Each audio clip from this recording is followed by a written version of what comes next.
صعب، فلا بد ان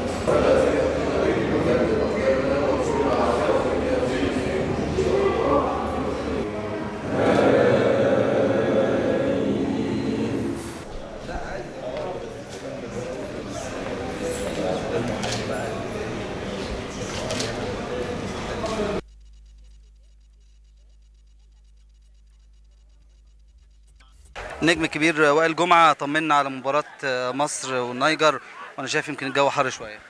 يعني الحمد لله مهيب، جينا اتمرنا امبارح والنهارده والحمد لله اللعيبه كلها كويسه الحمد لله برغم حراره الجو، وفتح الله متالق في التمرين يعني النهارده فيعني الحمد لله اللعيبه كلها مساعده. ان شاء الله الماتش مهم وماتش مصيري زي ما اتفقنا بعد بيلعب بدماغه كتير قوي. مباراه سيراليون. اكيد طبعا فتح الله هداف، يعني هداف.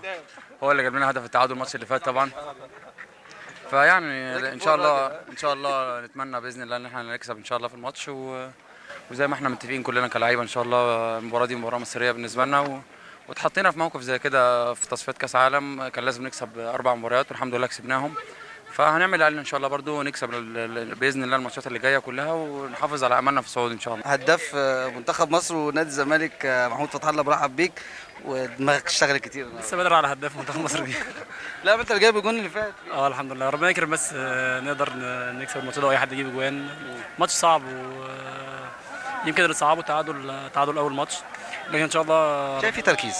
اللعيبه مركزه جدا، يعني متحملين المسؤوليه، عارفين ان التعادل اول ماتش ده صعب الموضوع شويه، لكن ان شاء الله ربنا يكرمنا ونركز الماتش ده ونكسبه ونرجع تاني نجيب جول. اي حد يجيب جول ان شاء الله ربنا.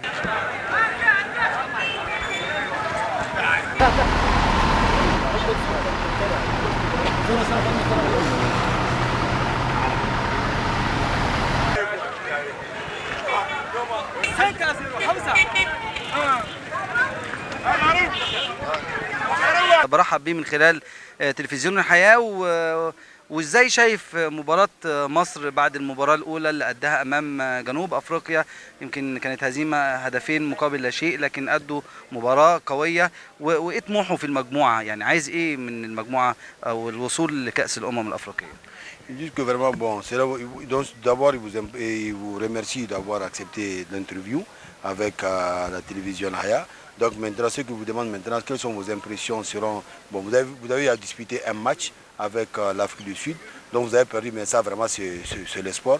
Alors quelles sont vraiment vos chances dans la poursuite vraiment de cette compétition? Bien, nos chances passent d'abord par ce match parce qu'il faut coûte que coûte à domicile faire les points nécessaires. C'est un match, c'est une poule qualificative, donc il faut avoir le maximum de points pour espérer se qualifier.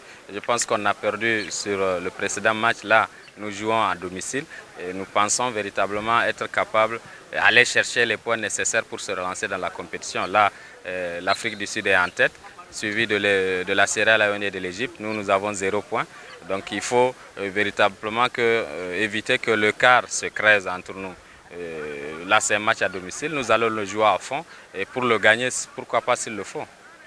كل هذا اللعب يكون في دولتنا كما قلتم، يجب علينا أن نجلب الهدف من هنا في النيجر حتى نكون مع اللاعبين في الآن. تعرف أن الجنوب الأفريقي هو الأول وما يتابعه السيراليون مع المصري ونحن في آخر الآن، ولكن لذا فقول هذه فرصة لنا لكي نلعب بجد مع المصريين ونكتسب منهم خبرة وحتى ممكن نفوز في النيجر إن شاء الله.